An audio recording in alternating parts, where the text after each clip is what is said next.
Welcome back to my new video. So last ವಿಡಿಯೋದಲ್ಲಿ ಏನಂದರೆ ನಾನು KCT ರಿಸಲ್ಟ್ಸು ಮತ್ತು ರ್ಯಾಂಕಿಂಗು ಮತ್ತು ವೆರಿಫಿಕೇಷನ್ ಸ್ಲಿಪ್ ಬಗ್ಗೆ ಕೂಡ ಸ್ವಲ್ಪ ಮಾಹಿತಿ ಕೊಟ್ಟಿದ್ದೆ. ಬಟ್ ಈ ವಿಡಿಯೋದಲ್ಲಿ ಏನಂದರೆ ನಾನು ಸಂಪೂರ್ಣ KCT ವೆರಿಫಿಕೇಷನ್ ಸ್ಲಿಪ್ ಅಥವಾ UGCET ವೆರಿಫಿಕೇಷನ್ ಸ್ಲಿಪ್ ಬಗ್ಗೆ ನಾನು ಸಂಪೂರ್ಣ ಮಾಹಿತಿ ಕೊಡ್ತೀನಿ. ಇದು last year verification slip. So ಅದರ ಬೇಸ್ ಮೇಲೆ ನಾನು ಹೇಳ್ತಾ ಇದ್ದೀನಿ.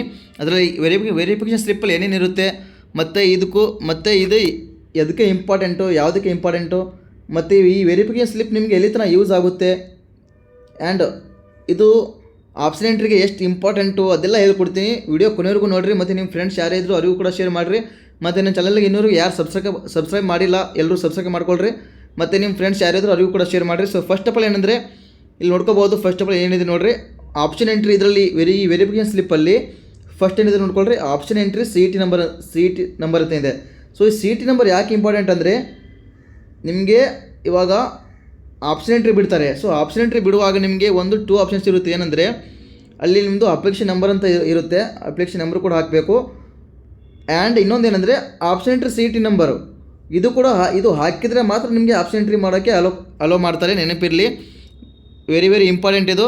ಯಾಕೆ ಹೇಳ್ತಾ ಇದ್ದೀನಿ ಅಂದರೆ ಈ ವೆರಿಫಿಕೇಷನ್ ಸ್ಲಿಪ್ಪು ನೀವು ಕಳ್ಕೊಂಡ್ರೆ ಆಪ್ಷನ್ ಎಂಟ್ರಿ ಮಾಡೋಕ್ಕಾಗಲ್ಲ. ಸೊ ಅದಕ್ಕೆ ಈ ವೆರಿಫಿಕೇಷನ್ ಸ್ಲಿಪ್ ಬಿಟ್ಟ ನಂತರ ಎಲ್ಲರೂ ಡೌನ್ಲೋಡ್ ಮಾಡಿಕೊಂಡು ಡೌನ್ಲೋಡ್ ಮಾಡಿಕೊಂಡು ಒಂದೊಂದು ಪ್ರಿಂಟ್ ತೊಗೊಂಡು ನಿಮ್ಮ ಹತ್ರ ಇಟ್ಕೊಳ್ರಿ, ಅಥವಾ PDF ಮಾಡಿ ಸೇವ್ ಮಾಡಿ ಇಟ್ಕೊಳ್ರಿ. ವೆರಿ ಇಂಪಾರ್ಟೆಂಟ್ ಇದು ಆಪ್ಷನ್ ಎಂಟ್ರಿಗೆ. ಸೊ ನೆಕ್ಸ್ಟ್ ಏನಂದರೆ ನೋಡ್ಕೋಬೋದು, ಇಲ್ಲಿ ಫಸ್ಟ್ ಏನು ಕೊಡ್ತಾರೆ, ಆಪ್ಷನ್ ಎಂಟ್ರಿ CET ನಂಬರ್ ಕೊಡ್ತಾರೆ. ಈ CET ನಂಬರ್ ಎಷ್ಟು ಡಿಜಿಟ್ಸ್ ಇರುತ್ತೆ ಅಂದರೆ 5 ಡಿಜಿಟ್ಸ್ ಇರುತ್ತೆ. For example AU 834 DT 134. So ಈ ಥರ ಏನಂದರೆ ಈ ಆಪ್ಷನ್ ಎಂಟ್ರಿ CET ನಂಬರ್ ಕೊಡ್ತಾರೆ. ಇದು ಯಾಕೆ ಯೂಸ್ ಆಗುತ್ತೆ ಅಂದರೆ ನಿಮಗೆ ಆಪ್ಷನ್ ಎಂಟ್ರಿ ಮಾಡೋಕ್ಕೆ ಆಪ್ಷನ್ ಎಂಟ್ರಿನ ಬಿಡ್ತಾರಲ್ಲ ಅವಾಗ ನಿಮಗೆ ಈ 5 ಅಂಕಿಗಳು ಮೀನ್ಸ್ 5 ಡಿಜಿಟ್ಸ್ ಕೊಡ್ತಾರೆ ಅವರು. ಅದರಲ್ಲಿ ಎಕ್ಸಾಂಪಲ್ ಇವಾಗ ಹೇಳಿದಲ್ಲ AU 834 ಈ ಥರ ನಿಮಗೆ 5 ಡಿಜಿಟ್ಸ್ ಕೊಡ್ತಾರೆ. ಈ 5 ಡಿಜಿಟ್ಸ್ ಏನಂದ್ರಪ್ಪ ನಿಮಗೆ ಆಪ್ಷನ್ ಎಂಟ್ರಿಗೆ ವೆರಿ ಹೆಲ್ಪ್ಫುಲ್ಲು. ಅದು ಎಂಟ್ರಿ ಮಾಡಿದ್ರೆ ಮಾತ್ರ ಆಪ್ಷನ್ ಎಂಟ್ರಿ ಓಪನ್ ಆಗುತ್ತೆ. ಸೊ ನೆಕ್ಸ್ಟ್ ಏನಂದರೆ ಅದರ ಬೇಸ್ ಮೇಲೆ ಕೂಡ ಮಾಡ್ಬೋದು, ಅಥವಾ ಇಲ್ಲಿ ಒಂದು ಸ್ಕ್ಯಾನರ್ ಕೊಟ್ಟಿರ್ತಾರೆ. ಲಾಸ್ಟ್ ಏನಂದರೆ ಸ್ಕ್ಯಾನರ್ ಕೊಟ್ಟಿದ್ರು, ಬಟ್ ಈ ವರ್ಷ ಯಾವ ರೀತಿ ಬಿಡ್ತಾರೆ ಯಾವ ರೀತಿ ಅನ್ನೋದು ಅಂದರೆ ಇಲ್ಲ, ಇವಾಗ ಜಸ್ಟ್ ನಿಮಗೆ ಅರ್ಥ ಮಾಡಿಸಿದೆ ವೆರಿಫಿಕೇಷನ್ ಸ್ಲಿಪ್ಪಲ್ಲಿ ಏನೇನು ಇರುತ್ತೆ ಅನ್ನೋದು ಅರ್ಥ ಮಾಡಿಸ್ತಾ ಇದ್ದೀನಿ. ನೋಡ್ಕೋಬೋದು, ಲಾಸ್ಟ್ ಟೈಮ್ ಸ್ಕ್ಯಾನರ್ ಕೊಟ್ಟಿದ್ರು. ಸೊ ಈ ವರ್ಷ ಕೂಡ ಕೊಡ್ಬೋದು. ಇಲ್ಲಿ ಏನಿರುತ್ತೆ ನೋಡ್ಕೊಳ್ರಿ. ಇಲ್ಲಿ ನಿಮ್ಮದು ಒಂದು ಸ್ಕ್ಯಾನಿಂಗ್ ಕೊಡ್ತಾರೆ, ಸ್ಕ್ಯಾನರ್ ಕೊಡ್ತಾರೆ. ಇದು ಕೂಡ ಸ್ಕ್ಯಾನರ್ ಬೇಸ್ ಮೇಲೆ ಕೂಡ ನೀವು ಆಪ್ಷನ್ ಎಂಟ್ರಿ ಮಾಡ್ಬೋದು. ಇಲ್ಲಿ ನಿಮ್ಮ ಫೋಟೋ ಇರುತ್ತೆ. ಸೊ ನೆಕ್ಸ್ಟ್ ನೋಡ್ಕೋಬೋದು. ನೆಕ್ಸ್ಟ್ ಏನಂದರೆ ಇಲ್ಲಿ ಇವಾಗ ವೆರಿಫಿಕೇಷನ್ ಸ್ಲಿಪ್ ಬಿಟ್ಟಾಗಿ ಫಸ್ಟ್ ಆಫ್ ಆಲ್ ಏನು ಮಾಡಬೇಕಂದ್ರೆ ನೀವು ಇದರಲ್ಲಿ register number, exam CET number, name, father name, mother name, gender, date of birth, nationality, religion ಇವೆಲ್ಲ ನೀವು ಏನಂದರೆ ಕರೆಕ್ಟಾಗಿ ನೋಡ್ಕೋಬೇಕು, ಎಲ್ಲ ಕರೆಕ್ಟ್ ಇದೆಯೋ ಇಲ್ಲ ಅಂತ. ಅದು ವೆರಿ ಇಂಪಾರ್ಟೆಂಟು. ಯಾಕಂದರೆ ಒಬ್ಬೊಬ್ರು ರಾಂಗ್ ಕೂಡ ಬಂದಿರುತ್ತೆ. ಸೊ ಅದು ಆಮೇಲೆ ಅಪ್ಡೇಟ್ ಕೂಡ ಆಗುತ್ತೆ. ಸೊ ಯಾಕಂದರೆ ಸರ್ವರ್ ತುಂಬ ಬ್ಯೂಸಿ ಇರೋ ಕಾರಣದಿಂದ ಒಂದೊಂದು ಮಿಸ್ಟೇಕ್ ಆಗ್ತಾ ಇರುತ್ತೆ. ಸೊ ಅದಕ್ಕೆ ಏನಂದರೆ ವೆರಿಫಿಕೇಷನ್ ಸ್ಲಿಪ್ ಬಿಟ್ಟಾಗ ನೀವು ಡೌನ್ಲೋಡ್ ಮಾಡಿದ ಮೇಲೆ ಫಸ್ಟ್ ಏನು ನೋಡ್ಕೋಬೇಕಂದ್ರೆ ಇದರಲ್ಲಿ ನಿಮ್ಮದು ಫೋಟೋ ಮತ್ತು ನಿಮ್ಮದು ಮಾರ್ಕ್ಸು ಮತ್ತು ನಿಮ್ಮದು ಕ್ಯಾಟಗರಿ ನೋಡ್ಕೋಬೋದು. ಈ ವೆರಿ ಇಂಪಾರ್ಟೆಂಟ್ ಅಂದರೆ ಏನಂದರೆ ಇದರಲ್ಲಿ ರಿಸರ್ವೇಷನ್ಸ್ ವೆರಿಫೈ ಡೀಟೇಲ್ಸು.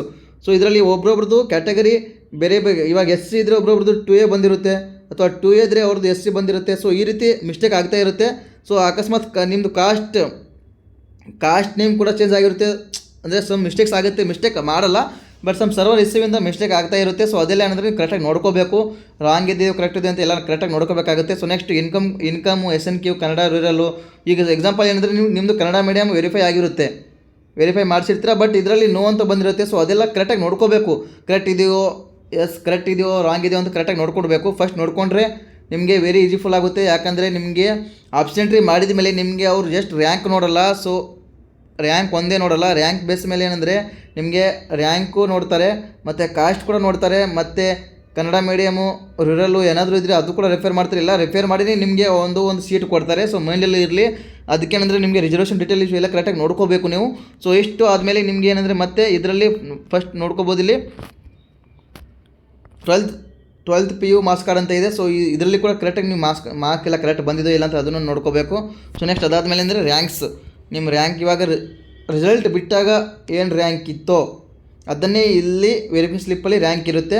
ಸೊ ಅಕಸ್ಮಾತ್ ಅದನ್ನು ಮಿಸ್ಟೇಕ್ ಇದ್ದರೆ ಅದ್ರ ಕರೆಕ್ಟಾಗಿ ನೋಡ್ಕೋಬೋದು. ಸೊ ನೆಕ್ಸ್ಟ್ ಇದರಲ್ಲಿ ಏನಂದರೆ ನಿಮಗೆ register number, exam CET number, so ಇವೆಲ್ಲ ಕರೆಕ್ಟಾಗಿ ನೋಡ್ಕೋಬೇಕಾಗುತ್ತೆ. ಸೊ ಈ ವೆರಿಫಿಕೇಷನ್ ಸ್ಲಿಪ್ ಏನಂದರೆ ಅದಕ್ಕೆ ಯೂಸ್ ಅಂದರೆ ಆಪ್ಷನ್ ಎಂಟ್ರಿಗೆ ವೆರಿ ಯೂಸ್ಫುಲ್ಲು. ನಿಮಗೆ ಇವಾಗಲೇ ಹೇಳ್ತಾ ಇದ್ದೀನಿ, ವೆರಿಫಿಕೇಷನ್ ಸ್ಲಿಪ್ ಬಿಟ್ಟ ಮೇಲೆ ಕರೆಕ್ಟಾಗಿ ಸೇಫಾಗಿ ಇಟ್ಕೋಬೇಕಿದು. Very important. ಆಪ್ಷನ್ ಎಂಟ್ರಿಗೆ ತುಂಬ ಇಂಪಾರ್ಟೆಂಟು. ಇದು ಕಳ್ಕೊಂಡ್ರೆ ಅಂದರೆ ಆಪ್ಷನ್ ಎಂಟ್ರಿ ಮಾಡೋಕ್ಕೆ ಬರಲ್ಲ. ಸೊ ನೀವು ದ್ಯಾಟ್ ರಿಟರ್ನ್ ಕೆ ಎಗೆ ಹೋಗಬೇಕಾಗುತ್ತೆ. ಅಲ್ಲೇ ಹೋದರೆ ನಿಮಗೆ ಇಲ್ಲಾಂದ್ರೆ ಸೊಲ್ಯೂಷನ್ ಸಿಗುತ್ತೆ. ಸೊ ಅದಕ್ಕೇನೆಂದರೆ ವೆರಿಫಿಕೇಷನ್ ಸ್ಲಿಪ್ ಬಿಟ್ಟಾಗಿ ಎಲ್ಲರೂ ಕರೆಕ್ಟಾಗಿ ಡೌನ್ಲೋಡ್ ಮಾಡಿಕೊಂಡು ಪ್ರಿಂಟ್ ಮಾಡಿಕೊಂಡು ನಿಮ್ಮ ಹತ್ರ ನಿಮ್ಮೊಂದು ಫೈಲಲ್ಲಿ ಇಟ್ಕೊಳ್ರಿ. ಇದು ವೆರಿ ಇಂಪಾರ್ಟೆಂಟು.